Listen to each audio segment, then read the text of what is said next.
नमस्कार, मैं हूं पवन त्यागी। कांग्रेस का एक बार फिर से हिंदू विरोधी चेहरा सामने आया है और इस बार एक बार फिर से कांग्रेस के नेता उन आतंकवादियों को बचाने में लग गए हैं जिन्होंने बेंगलुरु में रामेश्वरम कैफे के अंदर बम ब्लास्ट किया था। जी हां, आपने सही सुना। बेंगलुरु में ये जो कैफे के अंदर ब्लास्ट हुआ था, इसके बाद से एनआईए इस पूरे मामले की जांच कर रही है। अभी तक एक साजिशकर्ता को गिरफ्तार किया गया है। दो मुख्य आतंकी जो इस पूरे ब्लास्ट के पीछे थे वो फरार हैं और उनके ऊपर 10-10 लाख रुपए का इनाम घोषित है। लेकिन इसी बीच कांग्रेस मीडिया के सहारे से और कांग्रेस के बड़े नेता अपने सोशल मीडिया अकाउंट से आरएसएस को बदनाम करने के लिए ये बात को झूठ प्रसारित करने में लग गए कि इस पूरे घटनाक्रम में बम ब्लास्ट के लिए एक आरएसएस के कार्यकर्ता, बीजेपी के कार्यकर्ता को गिरफ्तार किया गया है। आप ये देखिए कि कुछ मीडिया के अखबारों में, लोकल चैनलों में ये खबर चलाई गई कि बम ब्लास्ट का आरोपी गिरफ्तार, बीजेपी से संबंध। हद तब हो गई कि जब कांग्रेस का बड़ा leader Pawan Khera x post पर वो पोस्ट लिखते हैं और क्या लिखते हैं? वो लिखते हैं, क्या यह खबर हमें अब भी चौंकाती है? एनआईए ने रामेश्वरम कैफे विस्फोट मामले में बीजेपी नेता से पूछताछ की, क्वेश्चन मार्क लगाया और पूछताछ की को ऐसा दिखाया।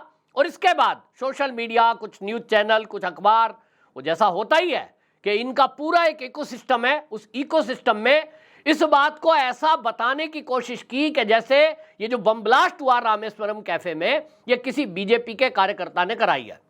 और आपको याद होगा कि जब ये ब्लास्ट हुआ, कांग्रेस और उसके समर्थित कुछ ऐसी पार्टियों के नेता उसी दिन से इस बात को प्रसारित करने में लग गए थे। और हमने तो समाजवादी पार्टी के लोगों के बयान भी सुने जो ये कहते थे अब चुनाव है, ये चीजें तो बीजेपी आरएसएस वाले कराएंगे ही। मतलब आप समझिए कितनी गहरी साजिश है। ये बिल्कुल 26/11 का जो मुंबई का ब्लास्ट और वहां जो हमले हुए थे, अजमल कसाब जिसमें पकड़ा गया था, उस समय की घटना को याद करिए। जो वो घटना हुई थी आज से 2008 में जब हुई थी 26 नवंबर को, वो 2008 में हुई घटना के समय के बाद भी इन कांग्रेसी नेताओं के इसी तरह के बयान आए थे और उसमें ये तक कह रहे थे दिग्विजय सिंह के इसके पीछे तो ये आरएसएस वाले हैं और इन लोगों ने ही करवाया। और उसके बाद जिस तरह का षड्यंत्र हुआ, आप सबको पता है कि चाहे मुंबई के सीरियल बम ब्लास्ट हो, चाहे 26/11 हो, एक तरफ जहां पाकिस्तान के आतंकवादियों को क्लीन चिट देने का काम किया गया, वहीं दूसरी तरफ आरएसएस के प्रति नफरत घोली जा सके, हिंदुओं के इस बड़े संगठन को बदनाम करके बंद कराया जा सके, उस षड्यंत्र के तहत बार बार एक ही झूठ को फैलाया गया कांग्रेस के नेताओं के द्वारा। इसके पीछे आरएसएस है, इसके पीछे आरएसएस है। राहुल गांधी के जितने भाषण सुन लीजिए, उसमें भी वो यही कसम खाएगा कि हमें हिंदुत्व को खत्म करना है, आरएसएस को खत्म करना है, ये आरएसएस की विचारधारा से हमारी लड़ाई है। इस तरह की बातें करते हैं। पीएफआई या सिम्मी के बारे में एक भी शब्द आज तक उन्होंने ये नहीं कहा कि हमारी लड़ाई पीएफआई या सिम्मी की विचारधारा से है।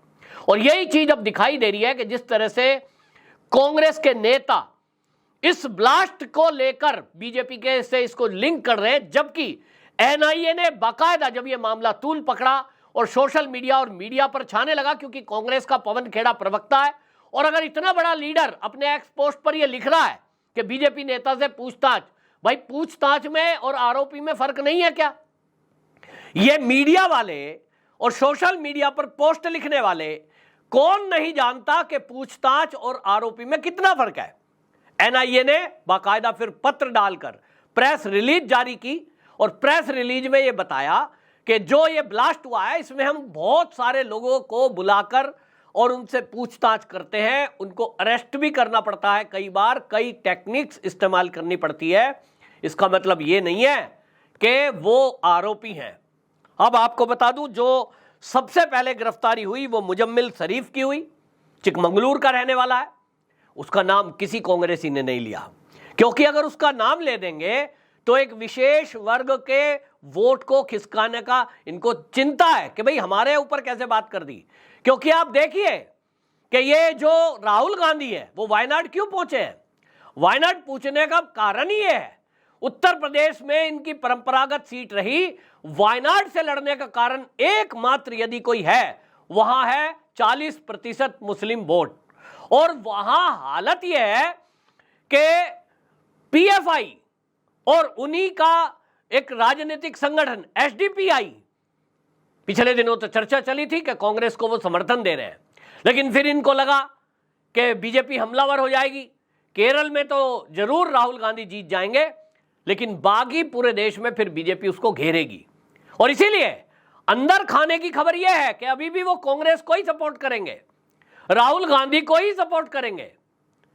लेकिन ऊपर से मना कर दिया गया। लेकिन राहुल गांधी वायनाड से क्यों लड़ रहा है, उसके पीछे का कारण यही है। कांग्रेस के शासनकाल में ना तो सिम्मी पर कठोर कार्रवाई हुई, ना उनके कार्यकर्ताओं को, ना उनके बैंक खातों को सीज किया गया, और पीएफआई पर भी कोई एक्शन नहीं हुआ। पीएफआई फलता फूलता रहा, एसडीपीआई बनाकर राजनीति दल फूलते रहे।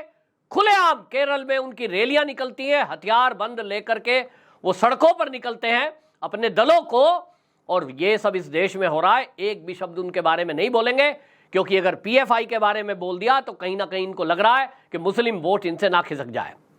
अब ऐसे समय में एक तरफ आप अपना वोट बैंक देख रहे हैं, लेकिन बीजेपी को बदनाम करने के लिए किस तरह से अगर पूछताछ के लिए बुलाया जा रहा है तो उसको आप कह रहे हो कि वो गिरफ्तार कर लिया गया है। बीजेपी, मैं तो हैप मान रहा हूं कि मतलब मैंने कई न्यूज़पेपर जो हैं मैं उनको पढ़ रहा था, उसमें पढ़ा हुआ है नेट पे, एक के बाद एक सबने बेंगलुरु कैफे ब्लास्ट में बीजेपी का कार्यकर्ता गिरफ्तार। इस तरह से कोई कैसे लिख सकता है। एनआईए कह रहा है, अभी जांच चल रही है, एनआईए ने 2 नाम भी बताए हैं इसमें। वो कहते हैं इसमें मुसव्विर हुसैन साजिद और अब्दुल मतीन ताहा, ये 2 व्यक्तियों के नाम बाकायदा एनआईए ने बताए हैं कि जो फरार चल रहे हैं, और इनकी गिरफ्तारी पर 10-10 लाख रुपए का इनाम रखा है। एनआईए की प्रेस रिलीज में कहा गया है। तब जब एनआईए ये कह रही है कि हमें इन 2 व्यक्तियों की तलाश है जो मुख्य उसमें आरोपी हैं, मुजम्मिल शरीफ पहले से गिरफ्तार किया जा चुका है, लेकिन कांग्रेस है कि इन सबको बचाने में लगी है। किसी तरह कोई आतंकवादी संगठन का यदि इसमें हाथ है, एनआईए जांच कर रही है, कांग्रेस उनको क्लीन चिट देने में लगी है। बिल्कुल उसी ट्रेंड में कि जब मुंबई में सीरियल बम ब्लास्ट हुए उसके पीछे पाकिस्तान था, पाकिस्तान के आतंकवादी थे, लेकिन कांग्रेस की केंद्र की सरकार और महाराष्ट्र की सरकार सब बचाने में लग गए, और उनको किस तरह से छोड़ा गया, किस तरह से स्वामी असीमानंद, साध्वी प्रज्ञा और कर्नल पुरोहित, ये ऐसे नाम उन्होंने खोजे जिससे इस देश के संत समाज को बदनाम किया जा सके, सनातनियों को बदनाम किया जा सके, यहां तक कि सेना के ईमानदार अफसरों को भी बदनाम किया जा सके, जो देश के हित में कहीं ना कहीं गुप्तचर एजेंसियों में काम कर रहे थे। ये घिनौना और भयंकर षड्यंत्र कांग्रेस करती आई है। एक बार फिर से जिस तरह की बातें फैलाई गई है, यह दिखा रहा है कि कांग्रेस जब यह देख रही है कि सारे सर्वे बता रहे हैं कि कांग्रेस इस चुनाव में मोदी के सामने कहीं टिकती नहीं है, 50 का आंकड़ा पार कर नहीं पाएगी, तो राहुल गांधी, सोनिया गांधी को यह लग गया कि अब उनका इस देश में रहना मुश्किल है, क्योंकि इतने भ्रष्टाचार किए हैं। अभी खुलासा हो रहा है राहुल गांधी का, जो वायनाड में उसने नॉमिनेशन फाइल किया है, अभी उस पर बीजेपी चर्चा नहीं कर रही है।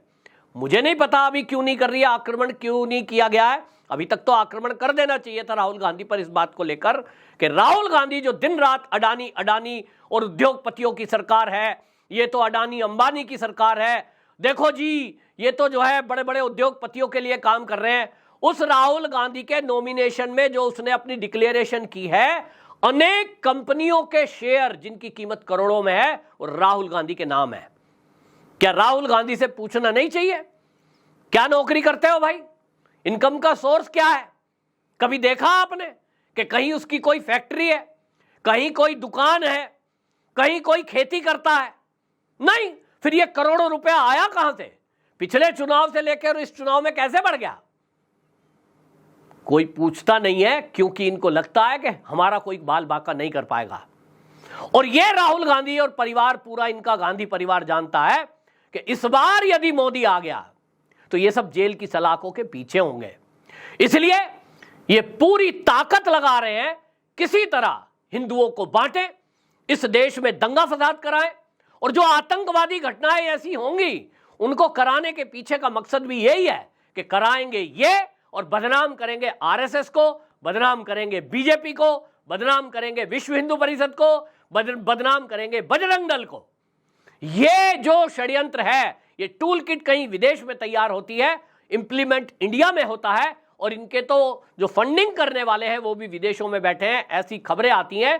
लेकिन अब आपको बता दें कि ये कितना नीचे गिर गए हैं, जो देश की सुरक्षा से भी खिलवाड़ कर रहे हैं, कि आतंकवादियों के मुद्दे पर भी ये उन आतंकवादियों का नाम लेने से बचते हैं जिनको एनआईए बाकायदा अपने प्रेस रिलीज में नाम ले रही है, और उनको बीजेपी का कार्यकर्ता बता रहे हैं, जिनसे केवल ये गवाह के तौर पर बुलाया है कि भाई आपकी दुकान के आगे सीसीटीवी फुटेज लगाए, किसी की दुकान से उन्होंने मोबाइल फोन खरीदे, उनको गवाही के तौर पर बुलाया गया है, और उसका नाम एनआईए कह रही है कि हम इसलिए उजागर नहीं कर रहे हैं क्योंकि जान को खतरा हो सकता है। वो एक महत्वपूर्ण कड़ी है। भारतीय जनता पार्टी का कोई कार्यकर्ता, उसकी मोबाइल की शॉप है, वहां से आतंकवादियों ने मोबाइल खरीदे, ये तो रणनीति हो सकती है ना, किसी और से भी ले सकते थे, बीजेपी वाली दुकान से ही लेना है।